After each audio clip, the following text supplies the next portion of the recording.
ഇവിടുത്തെ ഫേമസ് ആയിട്ടുള്ള ബാറ്റിൽ കേവിലേക്ക്. അവിടെ ഉള്ളിലേക്ക് കയറുന്ന ഒരു സ്ഥലം കാണുമ്പോൾ തന്നെ ഫസ്റ്റ് നമുക്കൊരു പേടി ഉണ്ടായിരുന്നു.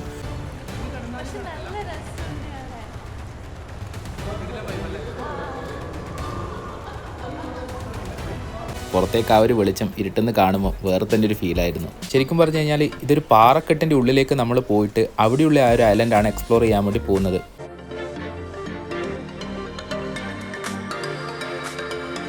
പിന്നെ ഫുഡിൻ്റെ പരിപാടി സ്റ്റാർട്ട് ചെയ്യപ്പോൾ തന്നെ നമ്മൾ തന്നെയായിരുന്നു ഫസ്റ്റ് ഉണ്ടായിരുന്നത്. എല്ലാ ഐറ്റംസും എടുത്തു. നല്ല വിശപ്പുണ്ടായിരുന്നു. അങ്ങനെ ഫീഫി ഐലൻഡിൻ്റെ അടിപൊളി കാഴ്ചകൾക്ക് ശേഷം ഇന്ന് പോകാൻ പോകുന്നത് ജെയിംസ് ബോണ്ട് ഐലൻഡിലേക്കാണ്. JP ആൻഡമാൻ എന്ന് പറഞ്ഞ ഈ ഒരു ടീമാണ് നമ്മുടെ ജെയിംസ് ബോണ്ട് ഐലൻഡിലേക്ക് കൊണ്ടുപോകുന്നത്.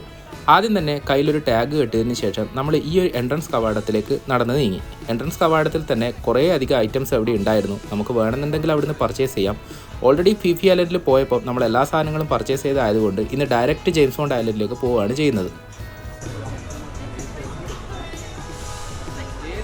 ഫീഫി ഐലൻഡ് പോലെയല്ല, ജെയിംസ് ബോണ്ട് ഐലൻഡിലേക്ക് ആദ്യം തന്നെ നമ്മൾ പോകുന്നത് വലിയൊരു കപ്പലിലാണ്. പക്ഷേ അതിലേക്ക് ഡയറക്റ്റ് പോകാൻ വേണ്ടി കഴിയില്ല. എൻട്രൻസിൽ നിന്നും ഡയറക്റ്റ് ഈ ഒരു ബസ്സിലേക്ക് കയറും. ഈ ബസ്സിൽ നിന്ന് നേരെ പോകുന്നത് ബോട്ട് ജെട്ടിയിലേക്കാണ്. നമ്മൾ അവിടെ എത്തിയതിന് ശേഷമുള്ള 6ാമത്തെ 7ാമത്തെ ബസ്സാണിത്. ഇതേപോലെ കുറേ ബസ്സുകൾ കണ്ടിന്യൂസ് ആയിട്ട് ഈ ഒരു പോയിന്റിൽ നിന്നും ബോട്ട് ജെട്ടിയിലേക്ക് പോകുന്നുണ്ട്. എന്തായാലും അതുവരെയുള്ള കാഴ്ചകളും അടിപൊളിയായിരുന്നു. അതിനുശേഷം നമ്മുടെ ഈ വലിയ ബോട്ടിലേക്ക് കയറാനുള്ള തയ്യാറെടുപ്പായി. ബോട്ടിൻ്റെ നോർമലുള്ള എൻട്രൻസ് താഴേൽ വഴിയാണ്. പക്ഷേങ്കിൽ നമ്മൾ മുകളിൽ നിന്ന് തന്നെ ഡയറക്റ്റ് കയറാൻ വേണ്ടിയിട്ട് അവിടുന്ന് ശ്രമിച്ചു. മുകളിൽ തന്നെ ആകുമ്പോൾ എന്ന് വെച്ച് കഴിഞ്ഞാൽ ഡയറക്റ്റ് നമുക്ക് അവിടെ ഫസ്റ്റ് സീറ്റ് കിട്ടുമല്ലോ എന്ന് വിചാരിച്ചാണ് കയറിയത്. എന്തായാലും അത് അടിപൊളിയായിരുന്നു. കുറേ സീറ്റുകൾ ഉണ്ടായിരുന്നു. അപ്പോൾ ഏതാണ് ആദ്യം എടുക്കേണ്ടതെന്നുള്ള കൺഫ്യൂഷനുമായി. എന്ത് തന്നെയായാലും കടലല്ലേ, ഏത് സൈഡിൽ നിന്ന് നോക്കിയാലും സെയിം കാഴ്ചകൾ തന്നെ കാണാൻ പറ്റും. അതുകൊണ്ട് നമ്മൾ ഇപ്പം ഒരു സമാധാനമായി ഇരിക്കാൻ പറ്റുന്ന സ്ഥലത്തേക്ക് ഇരുന്നു. അതിനുശേഷം മാറി മാറി ഇരിക്കാനാണ് പ്ലാൻ.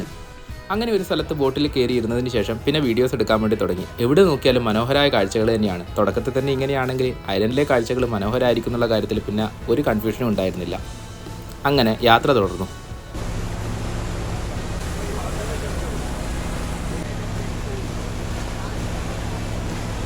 അത്യാവശ്യം യാത്രക്കാരൊക്കെ ഉണ്ട്. എല്ലാവരും അവരവരുടെ ഫോണിൽ വീഡിയോ എടുക്കലും നേരിട്ട് കാഴ്ചകൾ ആസ്വദിക്കലും ഒക്കെ തന്നെയാണ്. ഓരോ സ്ഥലത്തു നിന്ന് ഫോട്ടോ എടുക്കാനും നല്ല തിരക്കാണ്. മുമ്പിലത്തെ ആളൊക്കെ ഫുൾ ആൾക്കാരാണ്. ഓരോരാൾ കഴിയുമ്പോൾ അടുത്ത ആൾ വന്ന് നിൽക്കുന്നു, ഫോട്ടോ എടുക്കുന്നു.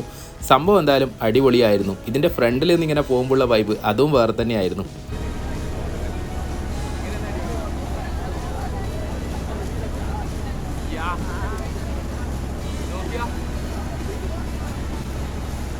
അങ്ങനെ കുറച്ച് ദൂരം കപ്പലിൻ്റെ മുകളിലിരുന്നപ്പോൾ പിന്നെ ഒരു ആഗ്രഹം, നേരെ താഴേലേക്ക് പോയി നോക്കി എങ്ങനെ ഉണ്ടാവുന്നു. അങ്ങനെ കപ്പലിൽ നിന്ന് നേരെ താഴേലേക്ക് ഇറങ്ങി. എന്നിട്ട് അവിടുത്തെ കാഴ്ചകൾ ആസ്വദിക്കാനുള്ള പരിപാടിയാണ് നെക്സ്റ്റ്.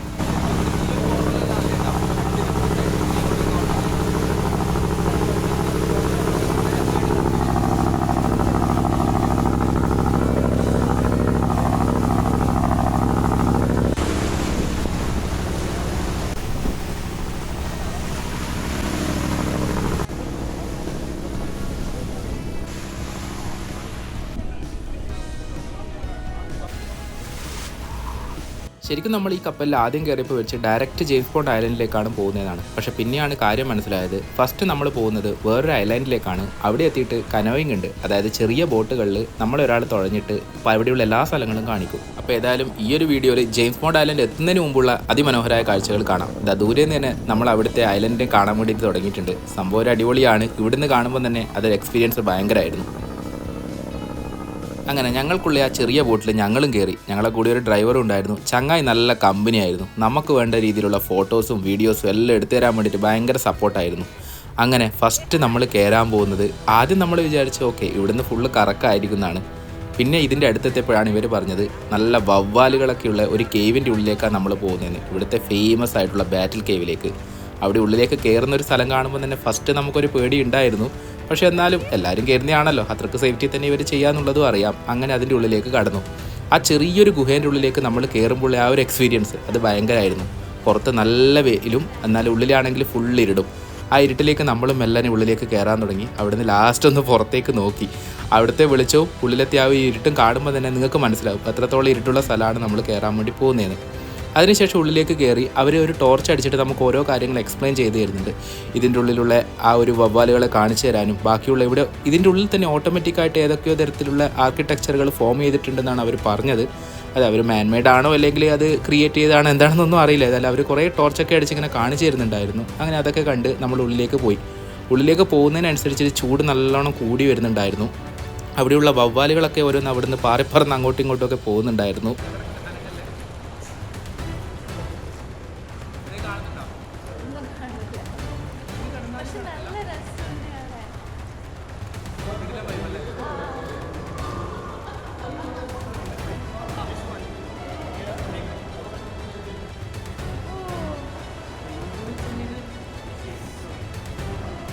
ഞാൻ നേരത്തെ പറഞ്ഞില്ലേ, അവിടെ ഒരു ബുദ്ധ രൂപത്തിലുള്ള പ്രതിമ ഓട്ടോമാറ്റിക്കലായിട്ട് അവിടെ ക്രിയേറ്റ് ആയതാണെന്നാണ് അവർ പറഞ്ഞത്. അതൊക്കെ എനിക്ക് ടോർച്ചടിച്ച് കാണിച്ചു തരുന്നുണ്ടായിരുന്നു.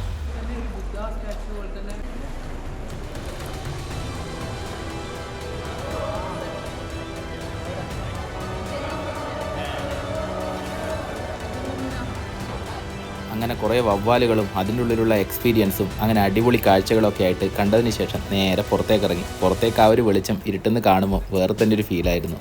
അങ്ങനെ നേരെ ഇനി പുറത്തെ കാഴ്ചകളിലേക്ക്.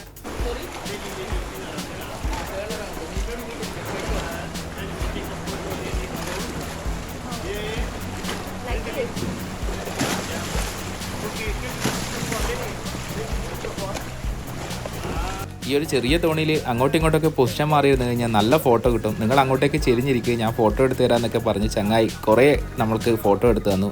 അങ്ങനെ അതിൽ നിന്ന് കുറേ ഫോട്ടോ ഒക്കെ എടുത്തതിന് ശേഷം വീണ്ടും വലിയ ബോട്ടിൻ്റെ അടുത്തേക്ക് പോയി.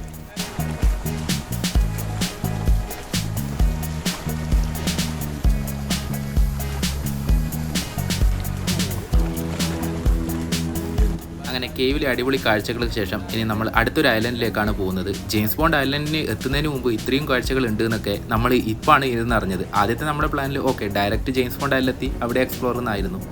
പക്ഷെ എന്തായാലും ഈ ഒരു എക്സ്പീരിയൻസ് അടിപൊളിയാണ്. അങ്ങനെ നമ്മളെ നെക്സ്റ്റ് എൻട്രി പോയിന്റിലേക്ക് എത്തി. അവിടുത്തെ കാഴ്ച അതിലും അടിപൊളിയായിരുന്നു. ശരിക്കും പറഞ്ഞു കഴിഞ്ഞാൽ ഇതൊരു പാറക്കെട്ടിൻ്റെ ഉള്ളിലേക്ക് നമ്മൾ പോയിട്ട് അവിടെയുള്ള ആ ഒരു ഐലൻഡാണ് എക്സ്പ്ലോർ ചെയ്യാൻ വേണ്ടി പോകുന്നത്.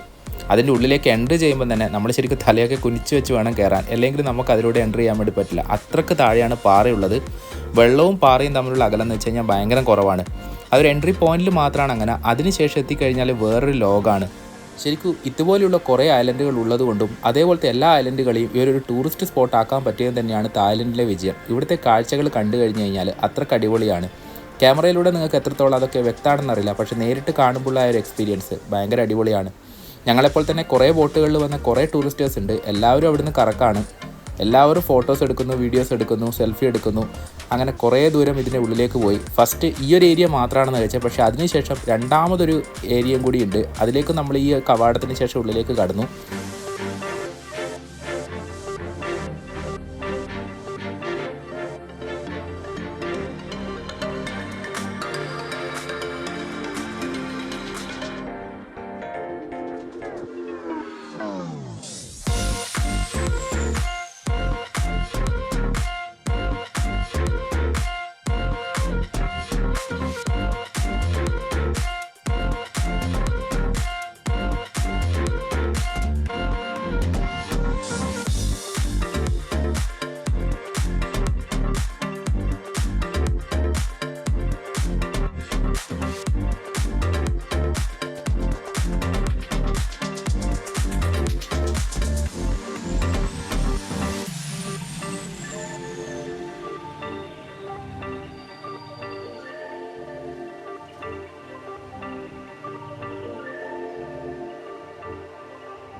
ആദ്യം ബാറ്റിൽ കേവിൻ്റെ ഉള്ളിൽ കയറുമ്പോൾ സേഫ്റ്റി ജാക്കറ്റൊക്കെ ഇട്ടിട്ടാണ് അനഘ കയറിയിട്ടുണ്ടായിരുന്നത്. രണ്ടാമത് ഇതിൻ്റെ ഉള്ളിലേക്ക് കയറുമ്പം കൂളായിരുന്നു. അതിനകത്ത് സേഫ്റ്റി ജാക്കറ്റിൻ്റെ ഒന്നും ആവശ്യമില്ല എന്ന് പറഞ്ഞു. എന്തായാലും ആ ഒരു ധൈര്യം തന്നത് തായ്ലൻഡും ഈ ഒരു ഡ്രൈവറും തന്നെയാണ്.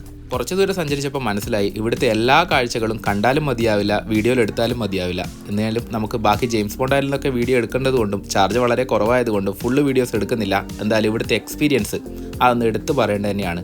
അങ്ങനെ കംഫർട്ടബിളായിട്ട് നമ്മൾ അതിൽ റൈഡ് ചെയ്തു. അതിൽ നിന്ന് കുറച്ച് ദൂരം മുന്നോട്ടേക്ക് പോകുമ്പം അവർ പലതരത്തിലുള്ള കാഴ്ചകൾ കാണിച്ചു തരുന്നുണ്ടായിരുന്നു.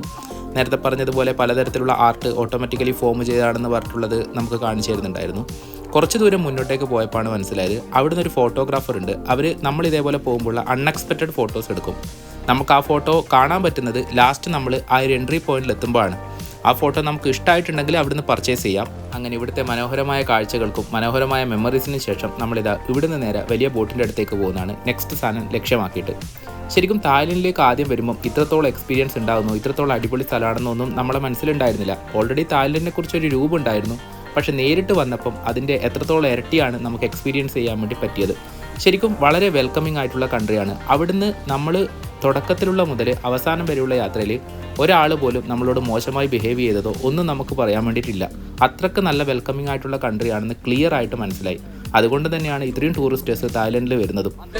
അങ്ങനെ ഞങ്ങളുടെ ബോട്ടിലെത്തി. അപ്പോഴേക്കൊരു ലഞ്ചിൻ്റെ ടൈമായിരുന്നു. നേരെ നമ്മളൊന്ന് ഫ്രഷപ്പ് എല്ലാം ആയി. അവിടെ തന്നെ നമുക്ക് ടോയ്ലറ്റ് സൗകര്യങ്ങളും അതേപോലെ തന്നെ ഫ്രഷപ്പ് ആവാനൊക്കെ സൗകര്യമുണ്ട്. നേരെ മുകളിൽ തന്നെയാണ് ഫുഡുള്ളത്.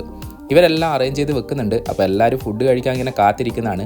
ജെയിംസ് ബോണ്ട് ഐലൻഡിൽ എത്തുന്നതിന് മുമ്പ് ഫുഡൊക്കെ കഴിച്ചിട്ട് അവിടെ ഡയറക്റ്റ് എൻട്രി അങ്ങനെയൊരു പ്ലാനിങ്ങിലാണ് ഇവർ നമ്മളോട് പറഞ്ഞിട്ടുണ്ടായിരുന്നത്. പിന്നെ ഫുഡിൻ്റെ പരിപാടി സ്റ്റാർട്ട് ചെയ്യപ്പോൾ തന്നെ നമ്മൾ തന്നെയായിരുന്നു ഫസ്റ്റ് ഉണ്ടായിരുന്നത്. എല്ലാ ഐറ്റംസും എടുത്തു. നല്ല വിശപ്പുണ്ടായിരുന്നു. നല്ല ക്വാളിറ്റിയുള്ള ഫുഡായിരുന്നു. കടലിൽ നിന്ന് തരുന്ന ഫുഡാണെങ്കിൽ അതിൻ്റെ ഒരു ടേസ്റ്റ് കുറയുന്നൊക്കെയാണ് ആദ്യം നമ്മൾ വിചാരിച്ചത്. പക്ഷേ അവിടുത്തെ ആ ഒരു ക്വാളിറ്റി അത് ഫുഡിൻ്റെ കാര്യത്തിൽ എടുത്തു പറയേണ്ടതാണ്. ഏടുന്നായിക്കഴിഞ്ഞാലും ആ ഒരു ക്വാളിറ്റി അവർ മെയിൻറ്റെയിൻ ചെയ്യുന്നുണ്ട്. എല്ലാ ഐറ്റംസും നമ്മളെടുത്തു. എന്തായാലും അറിയാം ഇത് ആദ്യം ഒന്ന് തിന്നവർ പിന്നെയും അത് മേടിക്കുന്നുള്ളത്. അതുകൊണ്ട് ഒറ്റ ട്രിപ്പിന് തന്നെ സാധനങ്ങളൊക്കെ എടുത്ത് നമ്മളെ സ്ഥലത്തേക്ക് പോയി നിന്നു. അങ്ങനെ ഈ ഒരു ലഞ്ചിന് ശേഷമാണ് നമ്മൾ ഇനി ജെയിംസ് ബോണ്ട് ഐലൻഡിലേക്ക് പോകുന്നത്. ആ ജെയിംസ് ബോണ്ട് ഐലൻഡിൻ്റെ കാഴ്ചകൾ നമുക്ക് അടുത്ത വീഡിയോയിൽ കാണാം. അങ്ങനെ ഒരു സ്ഥലത്ത് അടിപൊളിയായി ഇരുന്നതിന് ശേഷം അനഘൻ്റെ ഫേസ് കണ്ടാൽ തന്നെ മനസ്സിലാവും ഇവിടുത്തെ ഫുഡ് എത്രത്തോളം ടേസ്റ്റ് ആണെന്ന്. ശരിക്കും ഫിഫി ഐലൻഡിൽ നമ്മൾ പോയത് സ്പീഡ് ബോട്ടിലായിരുന്നു. ഇതൊരു വലിയ ബോട്ടായതുകൊണ്ട് തന്നെ ആ ഒരു ഫുഡൊക്കെ കഴിക്കാൻ വേണ്ടിയിട്ട് നമുക്ക് ക്ലിയർ ആയി പറ്റി. ഫിഫി ഐലൻഡിൻ്റെ വീഡിയോ കാണണമെങ്കിൽ പ്ലേസ് ലിസ്റ്റിൽ നോക്കിയാൽ മതി. അപ്പോൾ അടുത്ത വീഡിയോ കാണാം.